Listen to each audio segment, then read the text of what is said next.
اعوذ باللہ من الشیطان اللعین الرجیم بسم اللہ الرحمن الرحیم الحمدللہ الاول بلا اول کان قبلہ والآخر بلا آخر یکون بعدہ کثرت عن رؤیتہ ابصار الناظرین وعجزت عن نطقہ اوہام الواصفین وصلی اللہ علی اشرف الانبیاء والمرسلین وخاتم النبیین ابی القاسم محمد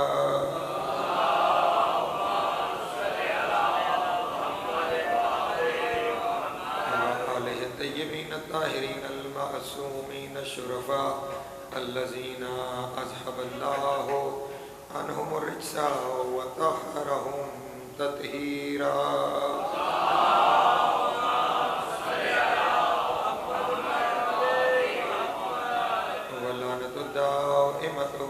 على أعدائهم أجمعين من يوم عداوتهم إلى قيام يوم الدين أما بعد فقد قال الله تبارك وتعالى في محكم كتابه المجيد وفرقانه الحميد وقوله الحق وهو أصدق الصادقين بسم الله الرحمن الرحيم ولله جنود السماوات والأرض وكان الله عزيزا حكيما وقال في مقام الآخر لا يعلم جنود ربك إلا هو صلوات محمد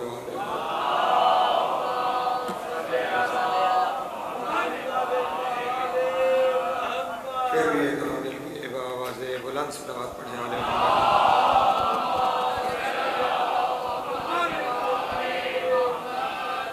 جو ہے گفتگو شروع کی جائے. آج کی مجلس کا خصوصی تعلق اس ہستی کے ساتھ ہے کہ جس کا مسکن سامرا شریف ہے. جو ہے میرے محترم دوستوں، اس شہر کو کیا کہا جاتا ہے؟ سامرا شریف. حالانکہ اگر میں آپ کے سامنے اس شہر کے بارے میں، اس کی تاریخ اور اس کے قیام کے بارے میں عرض کروں تو یہ شہر تاریخی، بہت قدیم تاریخی شہر نہیں ہے.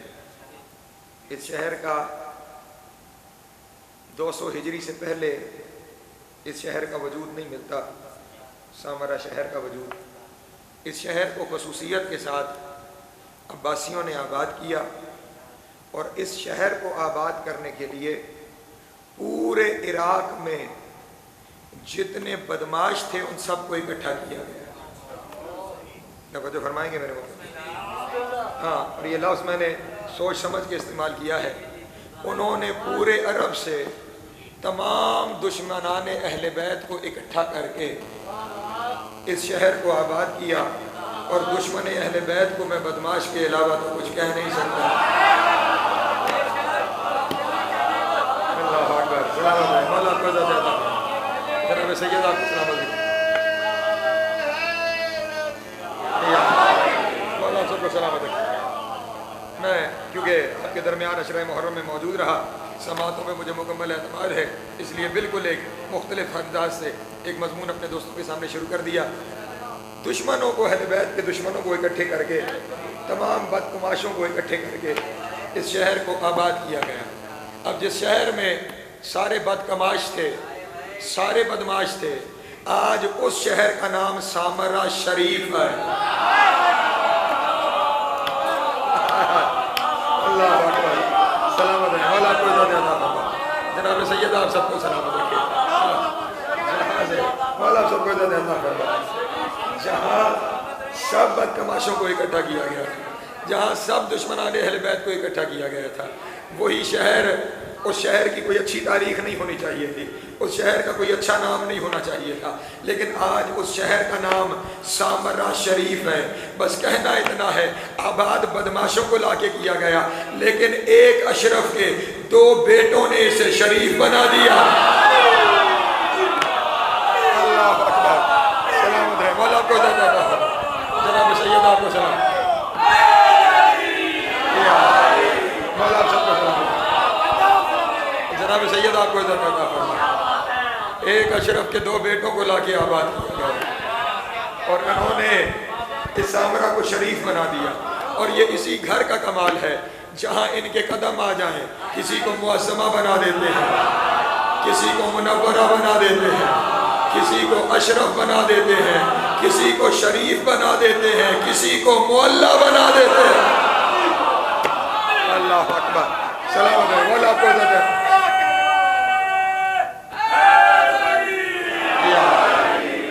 سلام علیکم، مولا آپ کو عزت ہے۔ یہ ان کے قدموں کی کرامت ہے، یہ اس گھر کے نقش قدم کی کرامت ہے۔ کہیں مکرمہ ہے، کہیں معظمہ ہے، کہیں منورہ ہے، کہیں اشرف ہے، کہیں شریف ہے، کہیں معلیٰ ہے۔ اور میں نے کہا نا یہ ان کے قدموں کا جو لفظ میں نے استعمال کیا نا وہ اپنی طرف سے استعمال نہیں کیا۔ عرش بھی اگر معلیٰ ہے تو ان کے قدموں کی وجہ سے معلیٰ۔ جی سلامت رہے، مولا آپ کو زیادہ عطا فرمائے۔ جی مولا آپ کو زیادہ عطا فرمائے۔ ہاں چلیں، بات کہیں اور نکل جائے گی لیکن میں دلیل آپ کے سامنے عرض کروں، میں دلیل اپنے دوستوں کے سامنے عرض کر دوں۔ میں نے گفتگو اپنے امام پہ کرنی ہے، دلیل عرض کر دوں، اور وہ بھی شاید ایک وجہ سے میں نے آپ کے سامنے یہ دلیل عرض کرنی ہے کہ جب رسول اللہ وہاں تشریف لے گئے تھے تو عرش معلیٰ پہ جب پہنچے جو ابھی تک عرش تھا، اللہ اکبر، رسول نے چاہا کہ اپنی نالین مبارک اتاریں، تسمہ نالین کو کھول رہے تھے تو آواز قدرت آئی، میرے حبیب نالین کیوں اتار رہے ہیں؟ میرے اللہ مجھے وہ منظر یاد ہے جب موسیٰ ایک مقدس وادی میں آیا تھا تو آپ نے حکم دے دیا تھا وَخَلَعْ نَعْلَيْكَ، سلامت رہے، مولا کو عزت عطا فرمائے۔ موسیٰ موسیٰ اپنی جوتیاں اتار، اِنَّكَ فِي الْوَادِ الْمُقَدَّسِ طَوْعَ، تو طوعہ کی مقدس وادی میں آ گیا ہے، اپنی جوتیاں اتار۔ وہ زمین کی مقدس وادی میں آیا تھا، آپ نے جوتیاں اتروا دی، یہ تو عرش ہے۔ اس سے پہلے کہ آپ کہیں میں جوتیاں اتارنا چاہتا ہوں، آواز قدرت آئی، میرے حبیب کو موسیٰ تھا تو محمد ہے۔ سلامت رہے، مولا آپ کو عزت عطا فرمائے، جناب سید آپ کو سلامت رکھے۔ وہ موسیٰ تھا تو محمد ہے، نالین سمیدہ، نالین سمیدہ، نالین سمیدہ، نالین سمیدہ۔ کیوں میرے اللہ نالین سمیت کیوں آ جاؤں؟ اگر نالین سمیت آ گیا تو اس نالین پہ مکے کی گلیوں کی مٹی لگی ہوئی ہے۔ آواز قدرت آئی، میرے حبیب میں چاہتا یہ ہوں لیتشرف العرش بغبار نالے کا، تاکہ تیرے عرش کو، میرے عرش کو تیری جوتیوں کی خاک سے عزت مل جائے۔ اللہ اکبر، اللہ اکبر، سلامت رہے، مولا آپ کو عزت عطا فرمائے، مولا آپ سب کو سلامت رکھے، زندگیاں دراز ہو جائیں، مولا آپ سب کو سلامت رکھے، مولا آپ کو عزت عطا فرمائے۔ اور اللہ اکبر،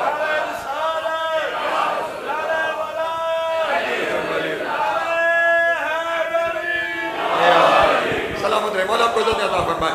اس بات کو بھی میں نے اس لیے عرض کر دیا کہ مجھے ابھی آپ کے سامنے کچھ عرض کرنا ہے۔ میرے اسی امام کا جس کی آج کی یہ مجلس ہے، میں ابھی سامرہ پہ جاتا ہوں، اس میرے مولا کا فرمان ہے، من احبنا، جو ہم سے محبت کرے گا، وَيُقْرِئُ بِوِلَایَتِنَا، اور ہماری ولایت کا اقرار کرے گا، فَهُوَ مَعَنَا أَيْنَمَا كُنَّا، وہ وہاں رہے گا جہاں ہم رہیں گے۔ اللہ اکبر، جیو،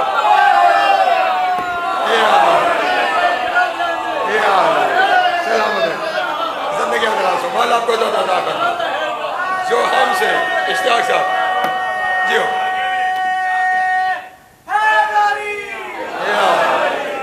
جو ہم سے محبت کرے گا، جو ہماری ولایت کا اقرار کرے گا، توجہ رہے، ہاں، اور ایمان ہے ہی یہی، کیونکہ جب میرے مولا سے پوچھا گیا تھا مولا مل ایمان، ایمان کیا ہے؟ امام نے ارشاد فرمایا تھا تصدیق بالقلب و اقرار باللسان و عمل بالجوارح۔ امام نے فرمایا تھا ایمان یہ ہے دل سے تصدیق کی جائے، زبان سے اقرار کیا جائے، عمل سے بتایا جائے۔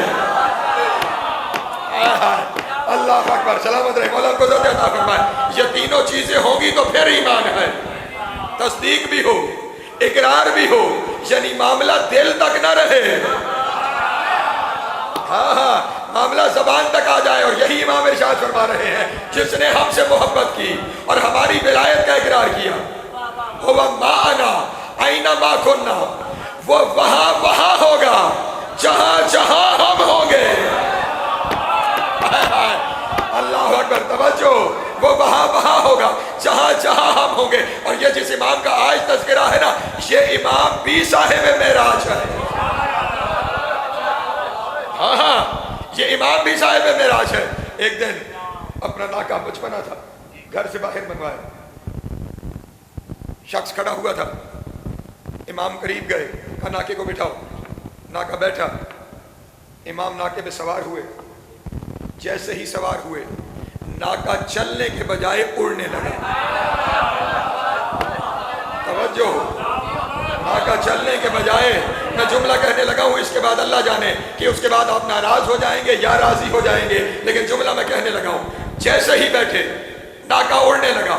اور وہ جو شخص ہے وہ کہتا ہے میں نے سنا کہ امام نے ہوا کو آواز دے کے کہا تھا یا ایتھا الریح ارفعینا، اے ہوا چل اور ہمیں اڑا. اللہ اکبر، اے ہوا چل اور ہمیں اڑا، اے ہوا چل اور ہمیں اڑا.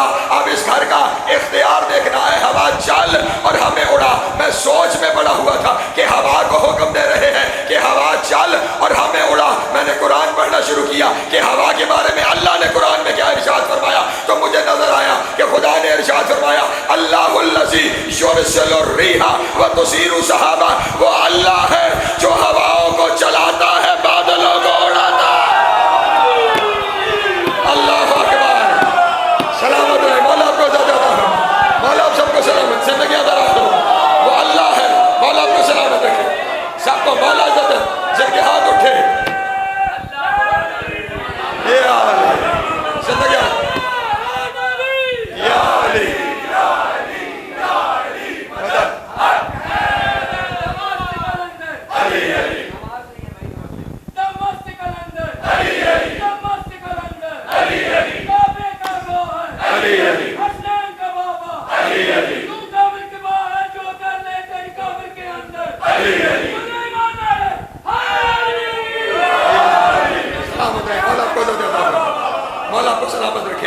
اللہ نے اپنے اللہ ہونے کی دلیل میں کہا اللہ الذی، اللہ وہ ہے. سلامت رہے. مولا کو زیادہ فرمائے. اس نے اپنے اللہ ہونے کی دلیل میں کہا کہ اللہ وہ ہے جو ہواؤں کو چلاتا ہے تو پھر وہ بادلوں کو اڑاتی ہے. جو اللہ ہونے کی دلیل ہے وہ کام انہوں نے کر کے بتایا کہ ہم اس کے ہونے کی دلیل ہیں. اللہ اکبر، سلامت ہے. مولا آپ کو زیادہ فرمائے، زندگیاں دراز ہو. مولا آپ کو سلامت رکھے. حیدر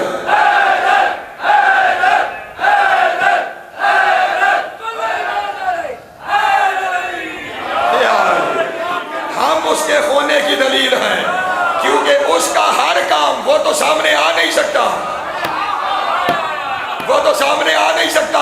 اس کے جتنے دعوے ہیں وہ ہم کر کے دکھائیں گے کہ جس کی حجت یہ کر سکتی ہے پھر جو بھیجنے والا.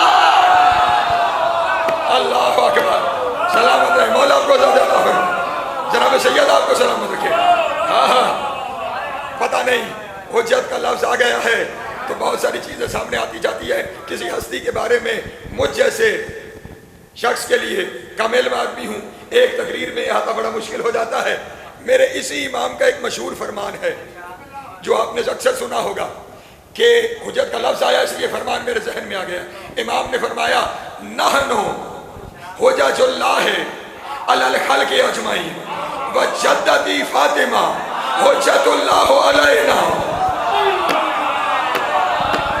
اللہ اکبر، سلامت رہے. مولا کو زیادہ فرمان. ہاں یہ میرے اس مولا کا فرمان ہے کہ ہم عالمین پر اللہ کی حجت ہے اور ہم پر ہماری دادی زہرا حجت ہے.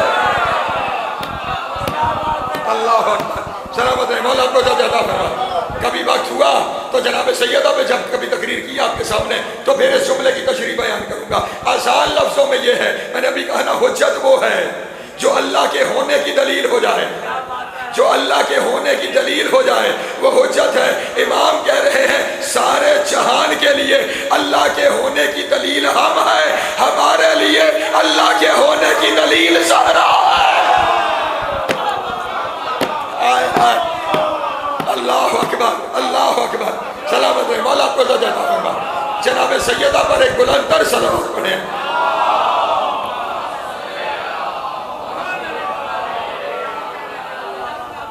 ناکہ بلند ہوا، ہوا میں چلا گیا، اور پھر جب ناکہ واپس آیا امام گھر کے اندر چلے گئے.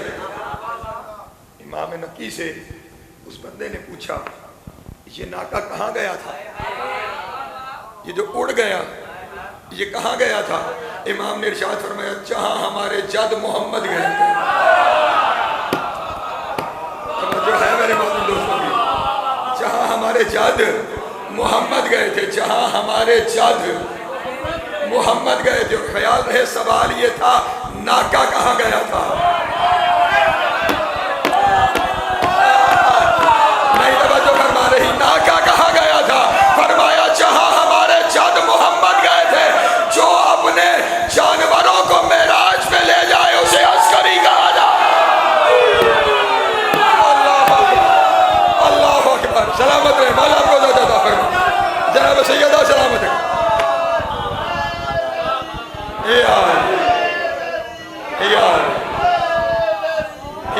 مولا آپ کو سلامت رکھے، مولا آپ کو عزت عطا فرمائے. یہ وہ امام ہے، یہ وہ صاحب قدرت امام ہے، یہ وہ صاحب عزت امام ہے کہ جو وہاں تک اپنے جانوروں کو سفر کروا رہا ہے. تو پھر ایک لمحے کے لیے آپ کو پیغام دوں گا، اگر جانور ان کا ہو جائے تو یہ وہاں لے جاتے ہیں، اگر بندہ یہاں سے ان کا ہو جائے.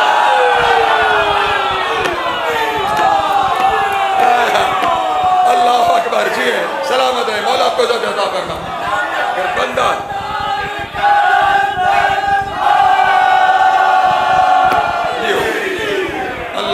سلامت رہے، مولا آپ کو عزت عطا فرمائے. بندہ اگر ان کا یہاں سے ہو جائے تو پھر کبھی وہ سلمان بنتا ہے، کبھی وہ ابو ذر بنتا ہے، کبھی وہ کمبر بنتا ہے جو اپنے جانوروں کو آسمانوں کے سفر کروائے. زمینی جانوروں کو آسمانوں کے سفر. ایک صلوات پڑھیں بآواز بلند علی محمد. بادشاہ نے کہاں سے شروع کی تھی اور کس جانب سفر کر گئی؟ وہ شہر جو بدکماشوں سے بسایا گیا تھا، اس شہر کو انہوں نے شریف بنا دیا. توجہ. اور آج تک وہ شہر شریف کہلاتا ہے، حالانکہ شہر میں شریف صرف یہی خاندان ہے. کبھی اگلے بیٹھک میں تشریف مانگیے گا تو تشریف بھی کروں گا. شہر میں شریف صرف یہی خاندان ہے، اور اس کی وجہ سے پورا شہر شریف ہے. اس کا مطلب جہاں یہ آ جائیں، پھر اگر نجاستیں بھی وہاں اس جگہ موجود ہوں تو وہ بگاڑ کچھ نہیں سکتی. جس علاقے میں یہ آ جائیں وہ جگہ شریف ہو جاتی ہے، تو جس دل میں یہ آ جائے. سلامت رہے، مولا آپ کو عزت عطا فرمائے. اس دل کا مقام پھر جدا ہو جاتا ہے. لیکن جس وجہ سے مضمون میں نے شروع کیا، تمام دشمنوں کو اس شہر میں اکٹھا کیا گیا. توجہ اذان محترم. جن لوگوں نے زیارت کر رکھی ہے مولا قبول کریں، پھر لے کر جائیں. جو نہیں گئے مولا بار بار لے کر جائیں. جب آپ سامرا جائیں تو ذرا نظر کم پڑتی ہے، جب آپ باہر نکلیں تو جیسے ہی وہ جہاں وہ بند بنا ہوا ہے، ایک ہیڈ بنا ہوا ہے، وہ پل ہے، اس کے اوپر سے آپ گزرتے ہیں تو آپ دائیں جانب دیکھیں گے تو آپ کو ایک گول عمارت نظر آئے گی، ایک مینار کی طرح کی. دائیں جانب جب جائیں تو غور کیجئے گا. یہ زیارات جو ہے نا، میں آپ سے عرض کرتا چلوں، جب ان جگہوں پہ جائیں تو صرف ہو کے نہ آئیں، صرف ہو کے نہ آئیں. ان جگہوں کو سمجھیں کہ وہاں پہ کیا ہے. وہاں پہ اس خاندان کی نشانیاں ہیں. ہاں، جس طرح خداوند عالم نے خانہ کعبہ کے بارے میں ارشاد فرمایا نا، اِنَّ أَوَّلَ بَيْتٍ وُضِعَ لِلنَّاسِ لَلَّذِي بِبَكَّةَ مُبَارَكًا وَهُدًى لِلْعَالَمِينَ فِيهِ آيَاتٌ بَيِّنَاتٌ. پہلا ہدایت کا گھر مکہ میں ہے، وہاں پہ ہم نے اپنی کھلی ہوئی نشانیاں رکھی ہیں، توجہ فرمائیے گا، اس گھر میں ہم نے اپنی کھلی ہوئی نشانیاں رکھی ہیں، تو وہاں اگر جائیں تو صرف چکر لگا کے نہ آئیں، کیونکہ جو صرف چکر لگا کے آئے وہ چکر کھا کے آ جاتا ہے، ٹھیک ہے سارے بات، ہاں وہاں پہ نشانیاں ہیں، ان پہ غور کریں۔ تو جو گھر ہے اگر وہاں نشانیاں ہیں تو جہاں گھر کے مکین رہتے ہیں، اللہ اکبر، جن کی وجہ سے وہ گھر کعبے سے قبلہ بنا، پھر جہاں وہ ہے وہاں پہ بھی نشانیاں ہیں، تو جب جہاں جائیں چیزوں کے بارے میں پوچھیں، جگہوں کے بارے میں پوچھیں، آپ کو نشانیاں ملیں گی۔ یہ جو مینار وہاں بنا ہوا ہے، ٹھیک، یہ مینار اس طرح کا ہے کہ یوں گولائی میں آپ کو نظر آئے گا، وہ گولائی میں سیڑھیاں ہیں، وہ سیڑھیاں چڑھتے ہوئے اوپر پہنچا جاتا ہے۔ یہ عباسی بادشاہ نے مینار اس لیے بنوایا تھا کہ وہ سامنے اپنے لشکروں کو لائن اپ کرتا تھا اور اس جگہ پہ کھڑے ہو کر اپنے لشکروں کا نظارہ کیا کرتا تھا کہ کتنے بڑے لشکر میں نے اکٹھے کر لیے ہیں، کتنے بڑے لشکر ہیں ہمارے، کتنی بڑی حکومتیں ہیں ہماری، کتنی بڑی فوجیں ہیں ہماری۔ توجہ فرمائیں گے، ایک دن کھڑا ہوا اس جگہ پر، اپنی فوجوں کا معائنہ کر رہا تھا، فوجوں کو دیکھ کے نا متکبر ہوا، تکبر آیا اس میں، اور خیال رہے متکبروں کی گردنیں جھکانا یہی گھر جانتا ہے۔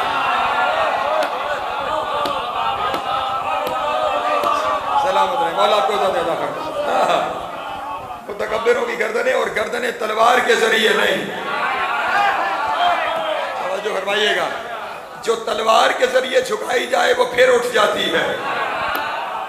ہاں، اسی لیے اسلام میں نفاذ نہیں تسلیم ہے، پتہ نہیں راستے کہیں اور نکل جاتے ہیں، اسلام میں نفاذ نہیں تسلیم ہے، کیونکہ نفاذ طاقت کے زور پہ ہوتا ہے، تسلیم علم کی بنیاد پہ ہوتی ہے۔ توجہ فرمائیے گا اذان محترم، ہاں اسی لیے ہمارے یہاں کبھی آپ کو یہ نہیں ملے گا ہم نظام نافذ کرنا چاہتے ہیں، نافذ ایکسٹرنل فورسز سے ہوتا ہے، بیرونی قوتوں سے ہوتا ہے، اسلام تسلیم سے نکلا ہے، وہ دلوں کو جھکاتا ہے، وہ دلیلوں کے ذریعے، کیونکہ جہاں جہاں نافذ کیا گیا وہاں سے ختم ہو گیا۔ مسلمانوں نے کہا اسپین تک علاقے فتح کر لیے تھے، آج ان علاقوں میں کوئی کلمہ پڑھنے والا موجود نہیں، نہ کوئی نظام وہاں موجود ہے، کیوں؟ تلوار کے زور سے گردنوں کو جھکایا گیا۔ اور ابھی میں نے آپ کے سامنے عرض کیا، انہوں نے تلوار نہیں اٹھائی، لیکن جہاں بھی گئے وہ جگہ ان کے نام سے منسوب ہو گئی۔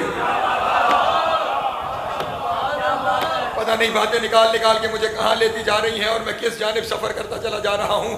آج تک جتنے علاقے مسلمانوں کے پاس موجود ہیں، ان علاقوں کو ان کے فاتحین کے نام سے کوئی نہیں جانتا۔ توجہ اذان محترم، یہ جو ایران کا علاقہ ہے، یہ جس کے دور میں فتح ہوا، آج اس ملک میں اس کا ماننے والا کوئی نہیں۔ پتہ نہیں میں نے کیا جملہ آپ کے سامنے کہا، وہاں پہ اس کے ماننے والا، شام کو خالد بن ولید کے دور میں فتح کیا گیا، پھر سعد بن ابی وقاص سے بھی منسوب ہے، بہت سارے لوگ ہیں جن سے شام کی فتح منسوب کی گئی، لیکن آج شام میں حکومت علی کی بیٹی کی ہے۔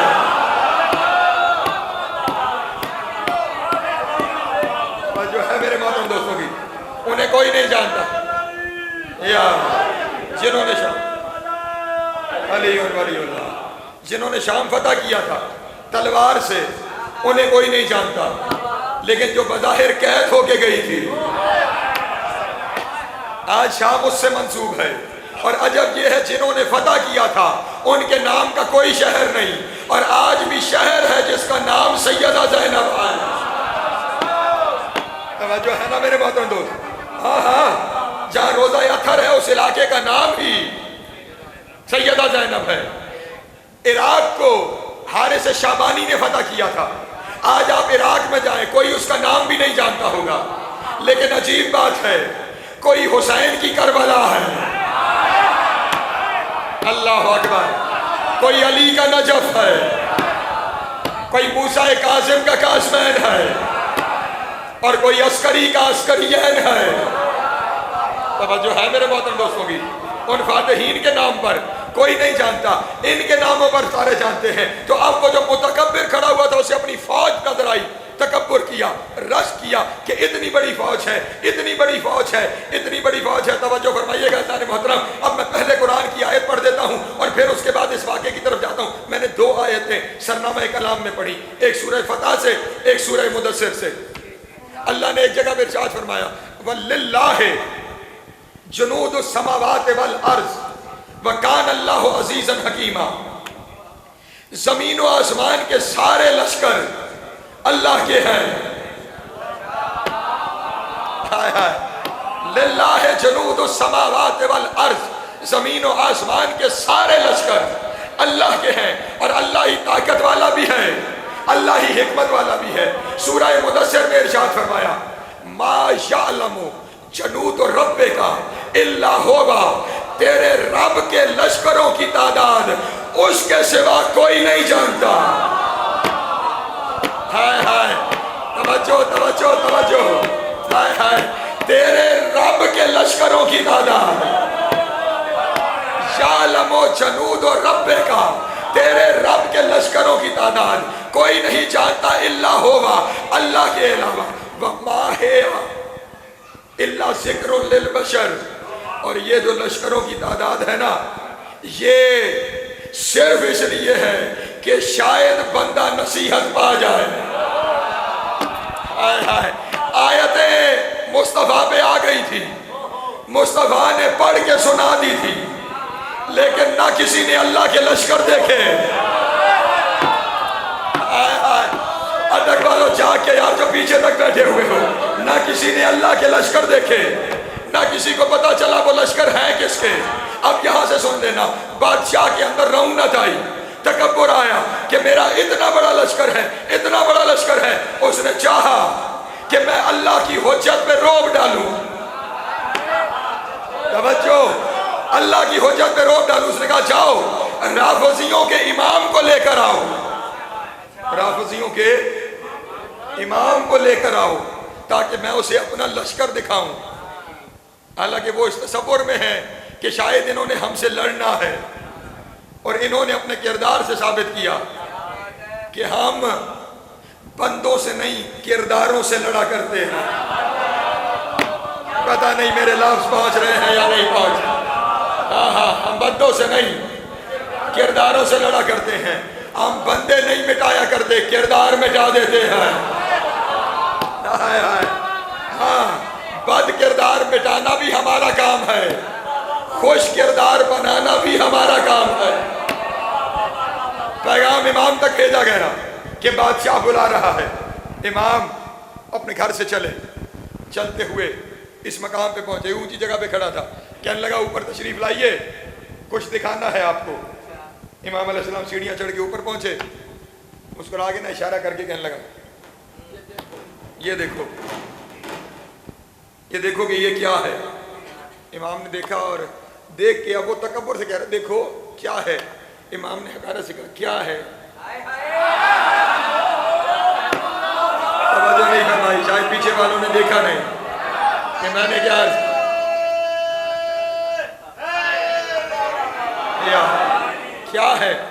اس نے کہا اتنا بڑا لشکر آپ کو نہیں دکھائی دے رہا, یہ لاکھوں کی تعداد میں یہ فوج میری ہے. امام نے فرمایا تو اللہ اکبر. تو اس نے کہا پھر میں نے سنا ہے کہ آپ لوگ ارادہ رکھتے ہیں کہ آپ ہم سے لڑیں گے, میرا لشکر دیکھا ہے, کوئی ہے جو اس کے مقابلے میں آ سکے. امام نے فرمایا سر کو جھکا, یہ کچھ نہیں جو تو دکھا رہا ہے. اللہ اکبر, یہ کچھ نہیں جو تو دکھا رہا ہے. اس نے کہا کیوں, کیا اس سے بڑے بھی کوئی لشکر ہوتے ہیں؟ امام نے قرآن کی یہی آیت پڑھی وَلِلَّهِ جُنُودُ السَّمَاوَاتِ وَالْأَرْضِ, زمین و آسمان کے لشکر اللہ کے لیے ہے. وَكَانَ اللَّهُ عَزِيزًا حَكِيمًا, اور وہ عزیز و حکیم ہے. کہا پھر کہاں ہے وہ لشکر؟ امام نے اس کی آنکھوں کے سامنے سے ہاتھ گزارا, جیسے ہی ہاتھ گزرا اس نے دیکھا زمین و آسمان میں لشکر ہی لشکر اللہ اکبر اللہ جی حیدری سلامت رہے مولا آپ کو زیادہ عطا فرمائے زمین و آسمان میں جدھر نگاہ کرتا ہے زمین پہ لشکر آسمان پہ دیکھتا ہے لشکر بچوں عزیزان محترم ہر طرف لشکر ہی لشکر فوج ہی فوج فوج ہی فوج فوج ہی فوج پریشان ہوا گھبرایا توجہ امام نے کہا تھا میں نے نہیں کہا تھا یہ کچھ نہیں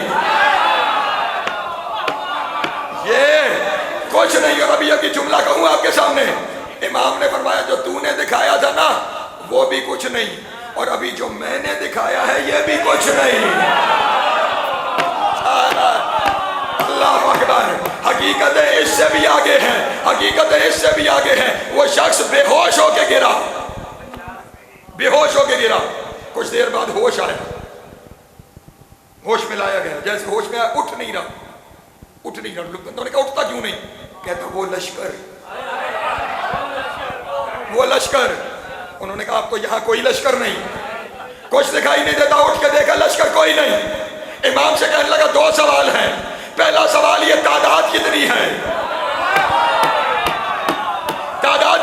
دوسرا سوال یہ ہے کہ یہ لشکر جو آپ نے دکھایا یہ کرے گا کیا امام علیہ السلام نے ارشاد فرمایا سن تعداد کے بارے میں تو اللہ کہہ چکا ہے لا یعلم جنود ربک الا ہوا تیرے رب کے لشکروں کی تعداد اللہ کے علاوہ کوئی نہیں جانتا تو کہا یہ کریں گے کیا کہا ابھی کچھ نہیں کرنا ابھی تو صرف نصیحت تھی کریں گے تب جب میرا بیٹا آئے گا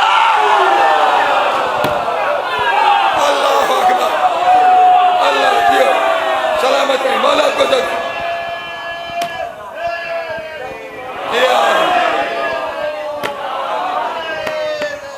سلامت رہے مولا آپ کو یہاں پہ اگر ایک لفظ لبیک یا حسین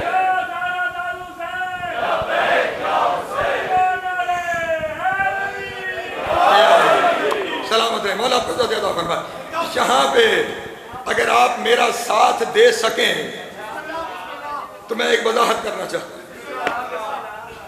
لیکن اگر ساتھ دیں اور حوصلے سے نتیجے تک ساتھ دیں رستے میں اپنی سوچ معین نہ کریں جب تک میں نتیجہ نہ دے دوں یہ پہلے کہہ رہا ہوں ورنہ اگر رستے میں آپ نے اپنی رائے معین کرنا شروع کر دی نتیجہ ٹھیک نہیں نکل سکے گا اس لیے نتیجے تک میرے ساتھ چلیے گا آیت پہ غور کیجئے گا ما یعلم جنود ربک تیرے رب کے لشکر کی تعداد کوئی نہیں جانتا الا ہوا سوائے اللہ کے توجہ تیرے رب کے لشکر کی تعداد کوئی نہیں جانتا سوائے اللہ کے اس کا مطلب یہ ہوا یہاں جن کا ذکر ہو رہا ہے جس کا لشکر ہے وہ اور ہے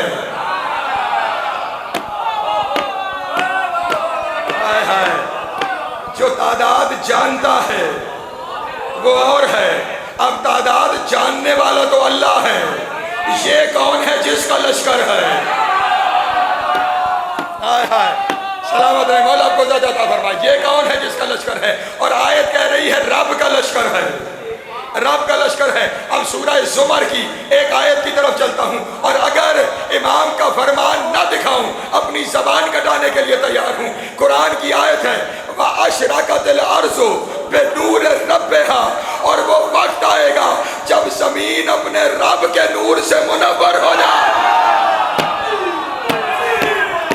اللہ اکبر سلامت رہے مولا آپ کو زیادہ فرمائے وہ وقت آئے گا تفسیر نور الثقلین کو جا کے دیکھ لینا اور پہاڑ جتنے حوالے اس فقیر کے پاس موجود ہیں جب زمین تیرے رب کے نور سے منور ہو جائے دوسری جگہ ارشاد فرمایا کیا یہ لوگ اس بات کے انتظار میں ہیں جاء ربک وملک صفا صفا کیا یہ اس انتظار میں ہیں کہ رب آئے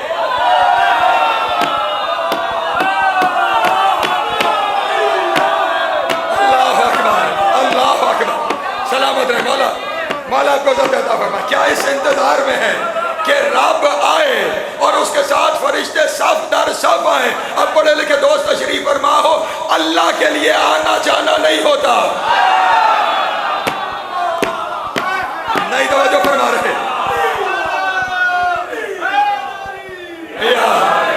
اللہ کے لیے آنا جانا نہیں ہے.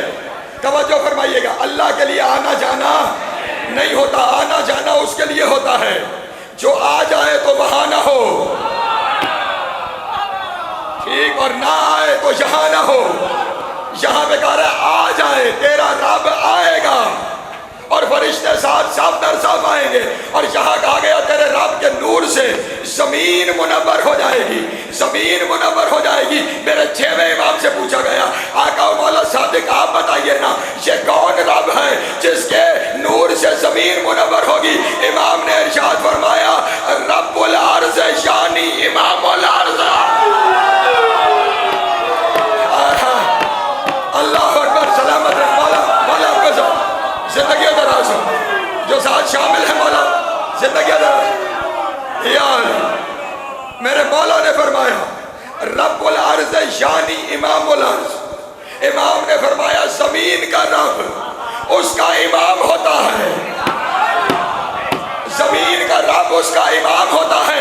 اب ہمارا امام ہے 12واں اور اللہ کہہ رہا ہے رب کے لشکر کی تعداد کا اندازہ ہی نہیں. دنیا کو کہنا چاہتا ہوں 12ویں کے لشکر کا اندازہ. اللہ اکبر، اللہ اکبر. سلامت رہے مولا آپ کو عطا فرمائے. مولا آپ کو سلامت رکھے. 11ویں نے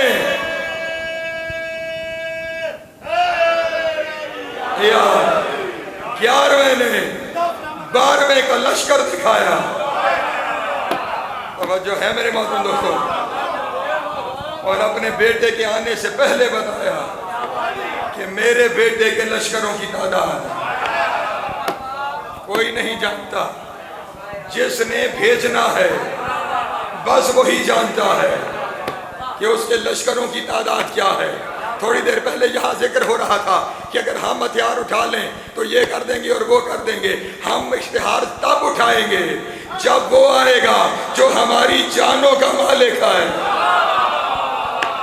ہاں ہماری جانیں اس کے اختیار میں ہیں. ہم جانیں لے کر منوانے والے نہیں، ہم جانیں دے کے منوانے والے. سلامت رہے مولا آپ کو عطا فرمائے. اور یہ ہمارا جانیں دے دینا ہی ہمارے حق پہ ہونے کی دلیل ہے کہ ہم حق پرست ہیں، ہم حق والے ہیں. طاقت ہم مختار والی رکھتے ہیں.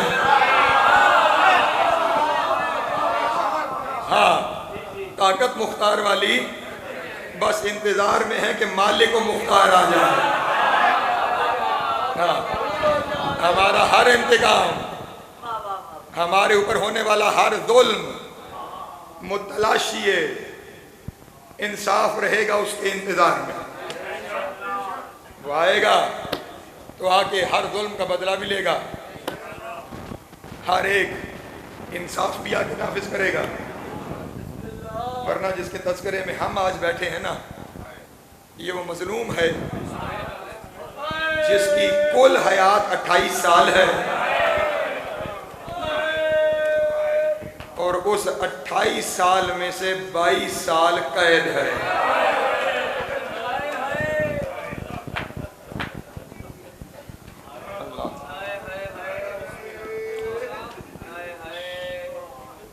مولا آپ کی ہائے قبول کریں. یہ وہ ہستیاں ہیں جن کے بارے میں سنا کم جاتا ہے، کہا کم جاتا ہے. مجہول القدر ہستیاں ہیں اپنے فضائل میں بھی اور مسائل میں بھی. اور پھر جن دنوں میں آپ بیٹھے ہیں ان دنوں کی نسبتیں اتنی ہیں کہ شاید یہ تذکرہ کم ہو جاتا ہے. یہی دن ہیں جن دنوں میں پہلے محمد کی بیٹی کے دروازے پہ آگ لگائی گئی. اجرکم اللہ. مولا کی قبول کرو.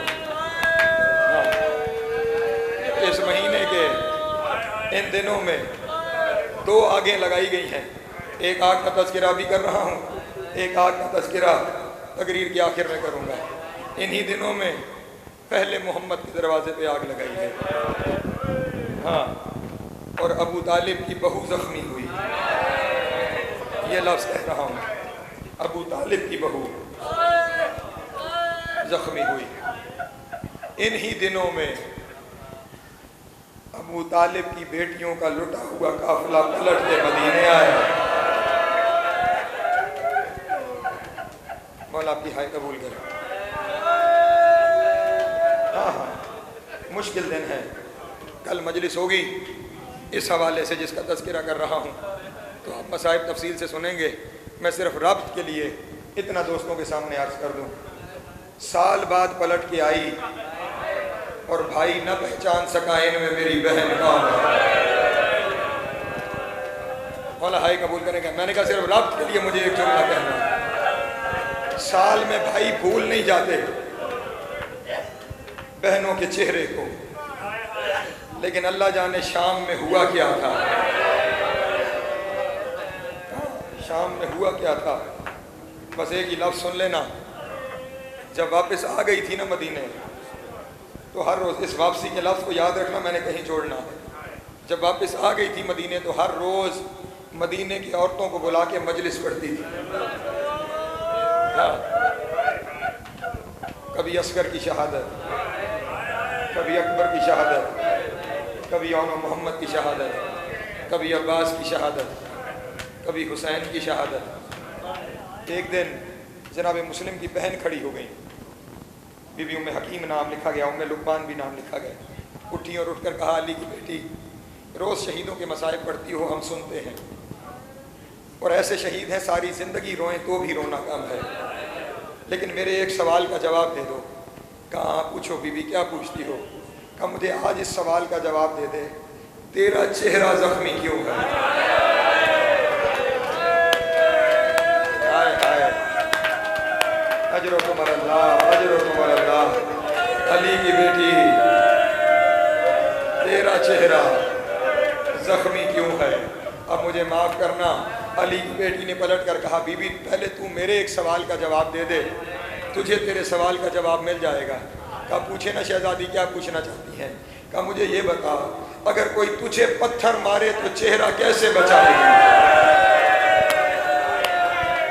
جو پہنچ گئے ہیں مولا قبول فرمائے، جو نہیں پہنچے وہ میرا جملہ سن لینا، ہاں ہاں حوصلے سے سنتے رہنا۔ بی بی اگر تجھے کوئی پتھر مارے چہرہ کیسے بچائے گی؟ کہنے لگی بی بی میں اپنے ہاتھوں سے اپنے چہرے کو پتھروں سے بچاؤں گی۔ اب علی کی بیٹی کی دھاڑ نکلی، رو کے کہا پھر بتا جس کے ہاتھ یہاں ہو۔ اللہ اکبر، بی بی لوگ پتھر مارتے تھے، میرے ہاتھ بندھے ہوئے تھے، کوئی پتھر پیشانی میں لگتا تھا، کوئی پتھر میرے چہرے پہ لگتا۔ اجرکم اللہ، اجرکم اللہ، مولا تیری ہائے قبول کرو۔ ان پتھروں سے میرا چہرہ بھی زخمی ہے، اور پاپیادہ چل چل کے میرے پاؤں بھی زخمی۔ اب خیال رہے، پاؤں زخمی ہیں، پاؤں زخمی ہیں، لیکن ایک جملہ کہوں، بڑی مشکل قید کاٹی ہے، بڑی مشکل قید کاٹی ہے، لیکن بہرحال قید کاٹ کے وطن آ گئی ہے، قید کاٹ کے وطن آ گئی۔ سید سجاد کی مشکل قید ہے، لیکن قید کاٹ کے وطن آ گیا۔ جس کا آج تذکرہ ہے وہ مدینے گیا پھر واپس نہیں آیا۔ اللہ اکبر، ہاں وہ مدینے سے ایسا گیا کہ پھر پلٹ کے نہیں آیا۔ بچپنا تھا جب مدینہ چھوڑا تھا، ہاں ہاں، اور جاتے ہوئے اپنی دادی زہرا کی قبر پہ ہاتھ رکھ کے کہا تھا اماں تیری اولاد کی اپنی قسمت ہے۔ اللہ اکبر، ہمیں آپ کی قبر کی مجاوری بھی نہیں کرنے دیتے۔ سامرا لے گئے، معاف کرنا، سامرا لے گئے، جہاں سے تقریر شروع کی تھی۔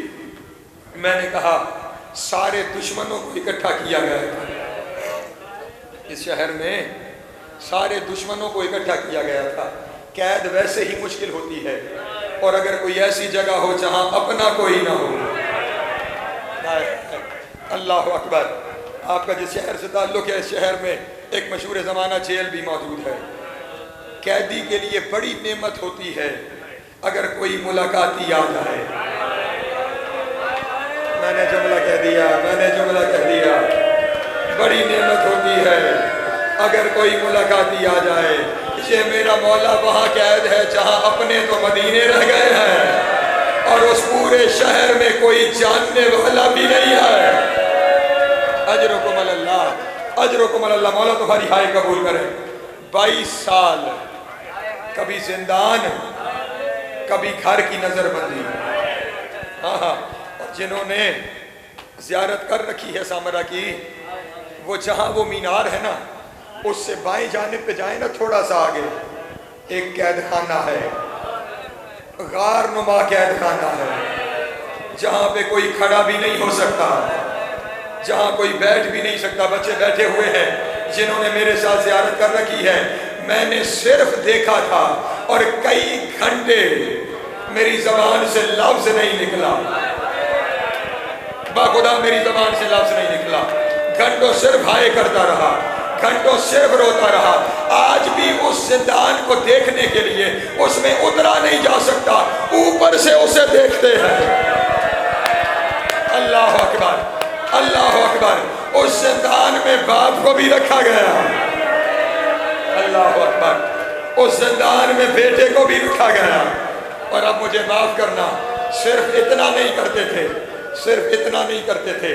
تکلیفوں کی یہ صورت تھی کہ یہ معتمد ہر کچھ دن کے بعد بغداد سے سامرا آتا تھا اور بالخصوص گرمیوں کے موسم میں، جو عراق کی گرمی جانتے ہیں، اتنی گرمی ہوتی ہے جوتے زمین سے چپکنے لگتے ہیں.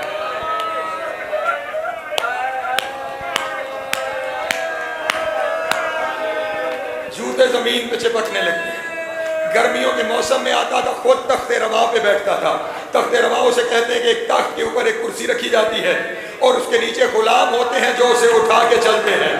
سامرا آتا تھا، تخت روا پر بیٹھ جاتا تھا اور کہتا تھا کڑکتی دھوپ میں نے شہر کا دورہ کرنا ہے، عسکری کو کہو میرے ساتھ چلے. ہائے ہائے، اللہ اکبر، اللہ اکبر. میرے مولا کو بلا لیا جاتا تھا اور پھر یہ غلاموں سے کہتا تھا ان کے جوتے اتروا دو، ان کے جوتے اتروا دو. پھر خود تخت پہ چلتا تھا، تخت کو بھگایا جاتا تھا، ساتھ میرا امام دوڑتا تھا. کچھ دیر کے بعد پاؤں زخمی ہو جاتے تھے، پاؤں سے خون بہنے لگتا تھا، زمین میں نشان. اجرکم اللہ، اجرکم اللہ. مولا کی ہائے قبول کرے. جنازہ اٹھانے والے تیار رہنا. بس مجھے 2 جملے کہنے ہیں، مجھے 2 جملے کہنے ہیں. اللہ اکبر. بس پاؤں کے خون کے نشان زمین پہ لگنے لگتے تھے، زمین پہ پاؤں کے خون کے نشان. ان حالات میں سامرا میں 22 سال گزارے میرے مولا. نئے جملہ پہنچا. 22 دن نہیں گزرتے، 22 سال اس مشکل میں وہاں پہ گزارے گئے. اور پھر اس کے باوجود اللہ جانے دل میں کتنی قدورت تھی. 22 سال کی ان تکلیفوں کے بعد پھر زہر دے دیا گیا. اللہ اکبر. اجرکم اللہ. مولا تیری ہائے قبول کرے. مولا آپ کی ہائے تابوت برآمد ہونا. مولا آپ کی ہائے قبول کرے. ہاں، ان 22 سالوں کی مشکل قید اور پھر ملا زہر. جب زہر ملا نا تو جو لفظ اس فقیر نے پڑھے ہیں، دربار سے گھر جاتے ہوئے کبھی ایک دیوار پہ گر جاتا، اللہ اکبر، کبھی دوسری دیوار کا سہارا لیتے تھے. اور جب گھر کے دروازے پہ پہنچ کے دق الباب کیا نا تیزی سے، تو اندر سے میرے بارے میں امام کی ماں شہزادی تڑپ کر اٹھی کہ دستک کو مولا کی ہے لیکن کبھی اتنی تیزی سے دستک نہیں دی. خدا خیر کرے، اللہ جانے ہوا کیا. اجرکم اللہ، اجرکم اللہ. مولا کی ہائے قبول کرے. دروازہ کھلا اور جملہ سنو گے، دروازہ کھلا خون کی پہلی الٹی آئی. اجرکم اللہ، اجرکم اللہ. مولا کی ہائے قبول کرے. خون کی پہلی الٹی آئی، سہارا دیا گیا، سہارا دے کر بستر پہ لٹایا گیا. جیسے ہی بستر پہ لیٹے اگلے جملے سخت ہیں. میں نے کہا پردیس دشمنوں کا شہر اپنا کوئی نہیں. بستر پہ لٹایا گیا. جیسے بستر پہ لیٹے خون کی دوسری الٹی آئی اور اب یہ صرف خون کی الٹی نہیں جگر کے ٹکڑے کٹ کے آئے. اللہ اکبر. مولا کی ہائے قبول کریں.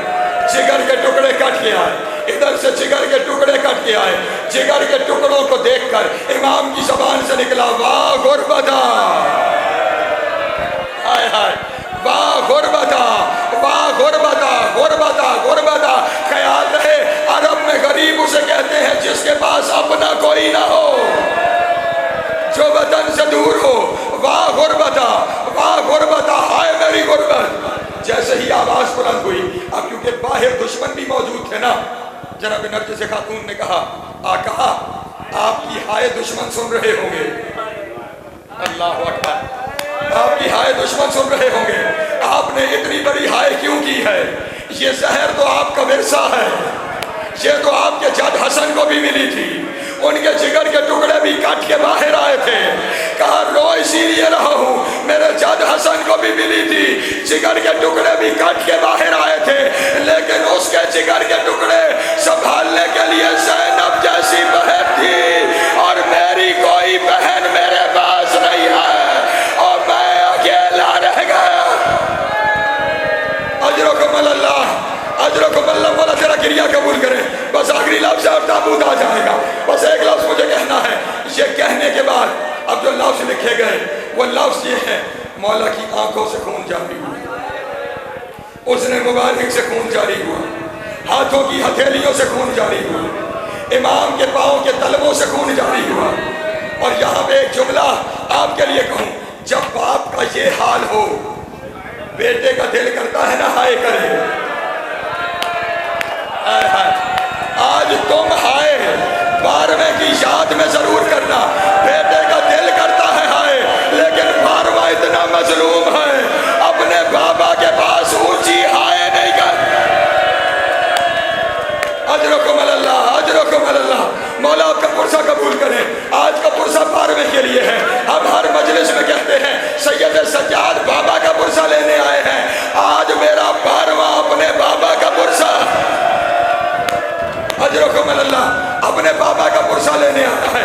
اب ادھر امام کا آخری وقت ہے, لیکن میرا 12واں اونچی ہائے بھی نہیں کر سکتا. اللہ اکبر. چلو اگر برداشت کرو تو اتنا جملہ کہوں, اتنا جملہ کہوں. اتنی مظلومیت ہے کہ دروازے پہ ظالم موجود ہیں, امام اپنے باپ کے پاس بیٹھ بھی نہیں سکتے. ہائے ہائے کہ ظالم کہاں جائیں گے اور اللہ کی حجت کو گرفتار کر کے لے جائیں گے. بس میں جملہ کہتا ہوں. ادھر خون بہنا شروع ہوا, ادھر کچھ لمحے بعد امام کی آواز خاموش ہو گئی. ادھر آواز خاموش ہوئی, ادھر بی بی نے نفس پہ ہاتھ رکھ کے کہا انا للہ اجرکم اللہ و انا الیہ راجعون. میرے 12ویں امام کی, میرے 11ویں امام کی روح پرواز کر گئی. روح پرواز کر گئی. آج جہاں جہاں ایک لمحے کے لیے رکنا, مجھے ایک جملہ کہنا ہے اور وہ جملہ یہ ہے. ادھر 12ویں امام کی روح پرواز کی, ادھر قیامت یہ ہو گئی کہ وہ جو 12ویں امام کی تلاش میں تھے 12ویں کے بابا کی روح پرواز کر گئی. 12ویں کو تلاش کرنے والوں نے وہی کام کیا جو مدینے والوں